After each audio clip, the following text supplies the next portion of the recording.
નમસ્કાર વિદ્યાર્થી મિત્રો. નમસ્કાર. આજે આપણે ધોરણ 9 સામાજિક વિજ્ઞાનમાં જોઈએ પાઠ 3, ત્રીજો પાઠ નૂતન વિશ્વ તરફ પ્રયાણ. આગળના બે વિડીયોમાં આપણે જોયું નૂતન વિશ્વ તરફના પ્રયાણમાં કે બે વિશ્વયુદ્ધો વચ્ચેનો વૈશ્વિક પ્રવાહો, જે નવા નવા રાષ્ટ્રો અસ્તિત્વમાં આવે છે, નવા નવા નેતાઓ અસ્તિત્વમાં આવે છે. ત્યાર પછી બીજા વિશ્વયુદ્ધના પરિબળો પણ આપણે જોયા કે બીજું વિશ્વયુદ્ધ થવાના મુખ્ય પરિબળો કયા કયા છે, કયા કારણો છે. એમાં ઉગ્ર રાષ્ટ્રવાદ, જૂથબંધી, લશ્કરવાદ, પછી રાષ્ટ્રસંઘની નિષ્ફળતા, વર્સેલ્સની સંધિ, આ બધા પરિબળો જોયા. હવે પછી આગળ આપણે જોવાનું છે છઠ્ઠું પરિબળ આવે છે એડોલ્ફ હિટલરની સામ્યવાદી મહત્વાકાંક્ષા. જે છઠ્ઠું પરિબળ છે તે આપણે જોઈએ કે બીજા વિશ્વયુદ્ધ માટે આ હિટલર પણ જવાબદાર છે. હિટલર કોણ હતો? હિટલર છે એ ઉગ્ર રાષ્ટ્રવાદી માનસ ધરાવતો જર્મનીનો નેતા છે. જર્મનીનો નેતા ઉગ્ર રાષ્ટ્રવાદ ભાવના ધરાવતો નેતા છે અને પોતાને થયેલ અન્યાય, જે આગળ આપણે જોયું કે એને જવાબદાર ગણી અને ઘણો બધો દંડ કરવામાં આવે છે અને પ્રથમ વિશ્વયુદ્ધનો જવાબદાર ગણવામાં આવે છે. વર્સેલ્સની સંધિ થાય છે. આ બધો અન્યાય દૂર કરવા માટે અને પોતાના રાષ્ટ્રનો વિકાસ થાય, એમનો મુખ્ય ધ્યેય હતો પોતાના રાષ્ટ્રમાં સ્થિરતા જળવાય, સમૃદ્ધિ જળવાય અને પોતાને થયેલો અન્યાય દૂર થાય. એટલા માટે સામ્રાજ્યવાદી બને છે કે વધુમાં વધુ રાષ્ટ્ર પર પોતાનો કબજો જમાવવો, જેને સામ્રાજ્યવાદ તરીકે ઓળખવામાં આવે છે. અને આવું હિટલર સામ્રાજ્યવાદી બને છે અને સૌ પ્રથમ ઓસ્ટ્રિયા ઉપર આક્રમણ કરી 12 માર્ચ 1938ના રોજ ઓસ્ટ્રિયા જીતી લે છે. ત્યાર પછી બીજા પ્રદેશો જીતી લે છે, જે આપણે જોઈએ તો ચેકોસ્લોવાકિયા અને મ્યુનિચ, જે ઓક્ટોબર 1938, 1 ઓક્ટોબર 1938માં આ પ્રદેશો જીતી લે છે. આ રીતે એક પછી એક પ્રદેશ જીતતા જાય છે અને લિથુઆનિયા બંદર પણ કબજે કરી લે છે 1939માં માર્ચ મહિનામાં.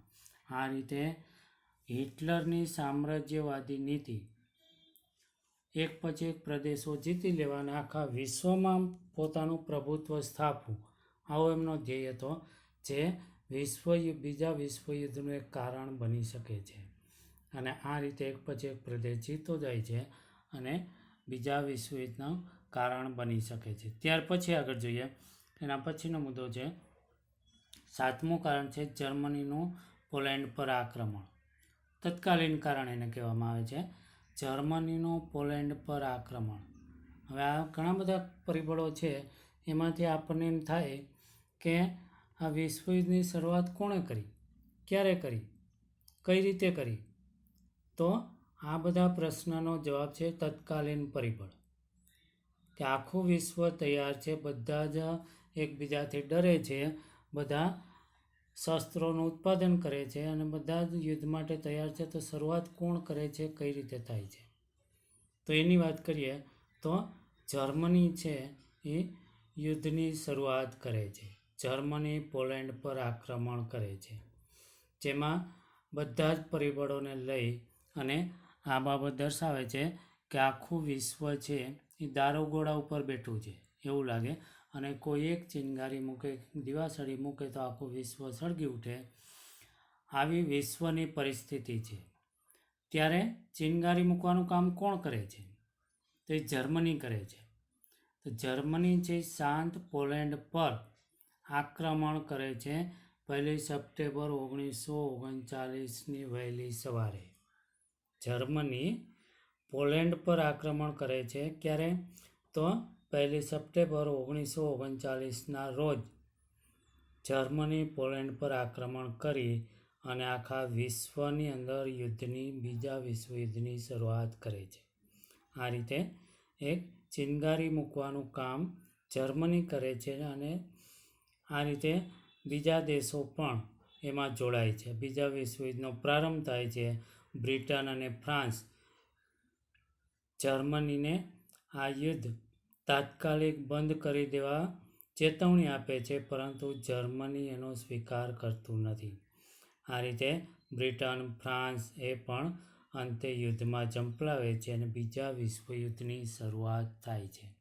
તો આ રીતે મિત્રો જોઈએ તો બીજા વિશ્વયુદ્ધના પરિબળો, કારણો, આવા 7 પરિબળો છે, 7 કારણો છે જે આપણે તૈયાર કરવાના છે. પરીક્ષામાં પ્રશ્નમાં આવે કે દ્વિતીય વિશ્વયુદ્ધના પરિબળો વિશે ચર્ચા કરો, અથવા તો કોઈ પણ 5 પરિબળ વિશે ચર્ચા કરો. તો આ 7માંથી આપણે બધા જ પરિબળ તૈયાર કરવાના છે અને પરીક્ષામાં કોઈ એક કારણ આવે, 2 કારણ આવે, અથવા તો તત્કાલીન કારણ પણ. ટૂંકા પ્રશ્નમાં એવો પ્રશ્ન પૂછાય તત્કાલીન કારણ, તો આ એક છેલ્લું લખવાનું છે. અને હવે પછી આગળ જોઈએ કે બીજું વિશ્વયુદ્ધ શરૂ થઈ ગયું તો એમની શરૂઆત કઈ રીતે થાય છે એની રૂપરેખા. ટૂંકમાં અહીંયા માહિતી આપી છે દ્વિતીય વિશ્વયુદ્ધની રૂપરેખા. તો એ આપણે જોઈએ. અહીંયા ચિત્ર સહિત બતાવ્યું છે દ્વિતીય વિશ્વયુદ્ધની રૂપરેખા, તમારા ટેક્સ્ટબુકમાં પણ છે. તો દ્વિતીય વિશ્વયુદ્ધ કઈ રીતે થાય છે, કોણ કોણ સાથે રહે છે. તો પહેલા વિશ્વયુદ્ધની જેમ બીજા વિશ્વયુદ્ધમાં પણ આખું વિશ્વ છે 2 વિભાગમાં વિભાજિત થઈ જાય છે. આખું વિશ્વ 2 વિભાગમાં વિભાજિત થઈ જાય છે.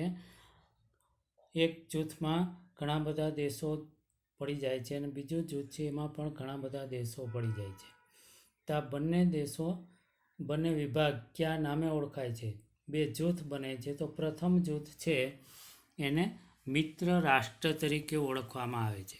ખાસ યાદ રાખજો મિત્રો, પરીક્ષામાં આવશે મિત્ર રાષ્ટ્રો એટલે શું, ધરીરાષ્ટ્રો કોણ હતા, ધરીરાષ્ટ્રમાં કયા રાષ્ટ્રો જોડાયા, મિત્ર રાષ્ટ્રમાં કયા રાષ્ટ્રો જોડાય છે. તો એમાં જોઈએ મિત્ર રાષ્ટ્ર છે એ જૂથ છે, એના મુખ્ય દેશ છે ઇંગ્લેન્ડ અને ફ્રાન્સ. મિત્ર રાષ્ટ્રોમાં ઇંગ્લેન્ડ અને ફ્રાન્સ મુખ્ય દેશો છે અને એની સાથે બીજા ઘણા બધા દેશો જોડાય છે. આ રીતે એક જૂથ બને છે મિત્ર રાષ્ટ્રો. બીજું છે ધરી રાષ્ટ્રો, કે જેમાં બીજી બાજુ જોઈએ તો જર્મની, ઇટાલી અને જાપાન આ મુખ્ય દેશો છે અને બીજા દેશો એની સાથે પડે છે. આ એક ધરી રાષ્ટ્ર તરીકે ઉપસી આવે છે.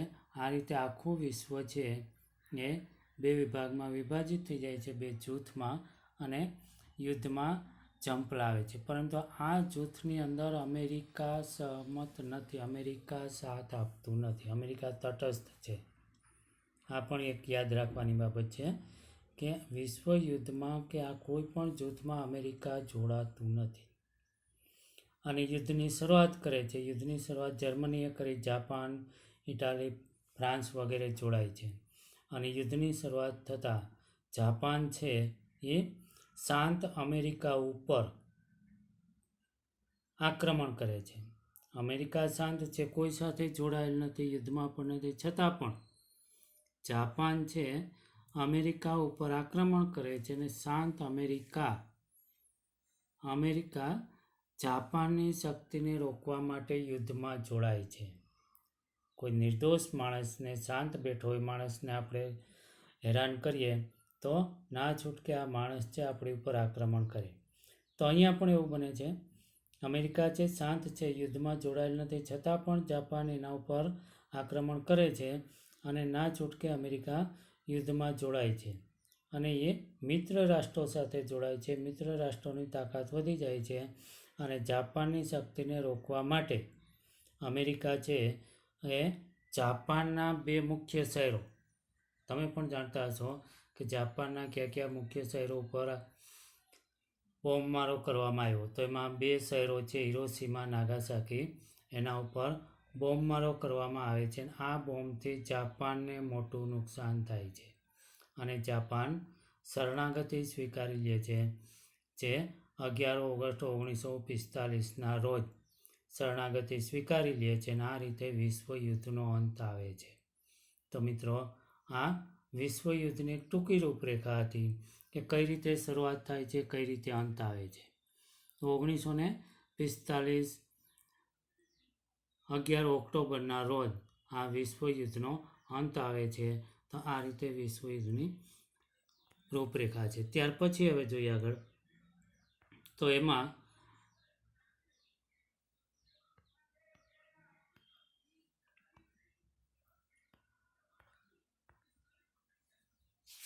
આગળની વાત આપણે કરવાની છે. એમાં દ્વિતીય વિશ્વયુદ્ધના પરિણામ આપણે જોવાના છે કે શું પરિણામ આવ્યું, લડાઈ ઝઘડાથી શું પરિણામ આવે છે, આવા પરિણામની વાત કરવાની છે. તો એમાં પરિણામ તો ઘણા બધા આવે છે ને આપણે ખાસ કરીને બાબત યાદ રાખીએ કે ઝઘડાનું પરિણામ ગમે તે આવે પરંતુ નુકસાન બંને પક્ષને થાય છે. અહીંયા આપણે જોવાનું છે કે વિશ્વયુદ્ધનું પરિણામ ભલે મિત્ર રાષ્ટ્રો જીતી જાય છે છતાં પણ નુકસાનનો ભોગ એને પણ બનવું પડે છે. તો અહીંયા આર્થિક પરિબળની વાત કરીએ તો આર્થિક નુકસાન ભોગવવું પડે છે. આખા વિશ્વમાં ભયંકર વિનાશ સર્જાયો છે અને દ્વિતીય વિશ્વયુદ્ધમાં ભાગ લેનાર તમામ રાષ્ટ્રોને પુષ્કળ ખર્ચ કરવો પડ્યો છે. દરેક રાષ્ટ્રની વાત છે, દરેકે ખર્ચ કરવો પડે છે. આ રીતે આર્થિક નુકસાન થાય છે. અને એમાં અહીંયા સામાન્ય આંકડા આપ્યા છે કે અમેરિકાએ લગભગ $350 અબજ રૂપિયાનું નુકસાન થયું છે અને બીજા રાષ્ટ્રોએ $1 અબજ કરતાં પણ વધારે ખર્ચ કરવો પડ્યો છે. કિંમતી સંપત્તિનો નાશ થયો છે.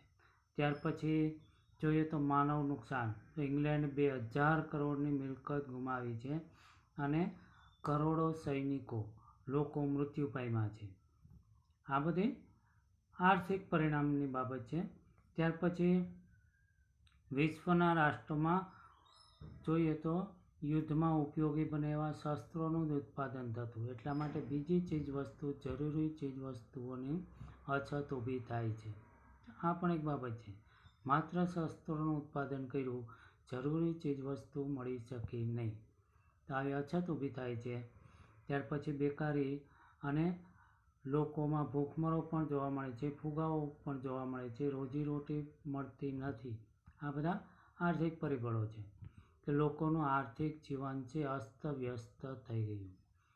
વિશ્વના રાષ્ટ્રો છે મહામંદીમાં ધકેલાઈ જાય છે.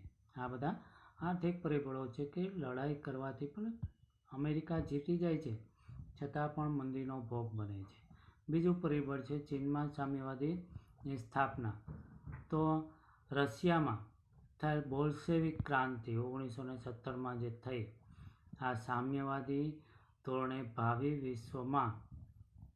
ભાવિ વિકાસ પથ ઝડપથી કંડારીને પ્રગતિ હાંસલ કરી. સામ્યવાદી સત્તા છે એ ઝડપથી આગળ વધે છે, વિકાસ કરે છે. યુદ્ધ પછીની વાત છે, 1917 પછી. અને વિશ્વમાં ઘણા રાષ્ટ્રો પ્રભાવિત થાય છે એની નીતિથી, સામ્યવાદી નીતિથી. એટલા માટે સામ્યવાદી નીતિ અપનાવે છે. ચીન પણ આ પ્રભાવિત થાય છે અને બીજા વિશ્વયુદ્ધ પછી જાપાનની શક્તિ ક્ષીણ થાય છે અને આ સંજોગોમાં ચીન પરનો તેનો પ્રભાવ ઓસરી જવાને કારણે તેનો લાભ લઈ અને ચીનમાં એક ક્રાંતિ થાય છે અને ક્રાંતિના નેતા છે માઓ ત્સે-તુંગ. આ યાદ રાખજો, માઓ ત્સે-તુંગના નેતૃત્વ નીચે સામ્યવાદી ક્રાંતિ થાય છે અને ચીનમાં આ સામ્યવાદી શાસનની સ્થાપના થાય છે 1949માં. ખાસ યાદ રાખજો કે ચીનમાં જે સામ્યવાદી ક્રાંતિ થાય છે એના નેતા કોણ હતા, તો ખાસ કરીને જોઈએ તો માઓ ત્સે-તુંગ. આ બાબત યાદ રાખવી જરૂરી છે. માઓ ત્સે-તુંગના નેતૃત્વ નીચે સામ્યવાદી ક્રાંતિ થાય છે અને ચીનમાં સામ્યવાદી સત્તા સ્થપાય છે 1949માં. તો મિત્રો આજે આટલું રાખશું, હવે પછી આગળ જોઈએ. નમસ્કાર.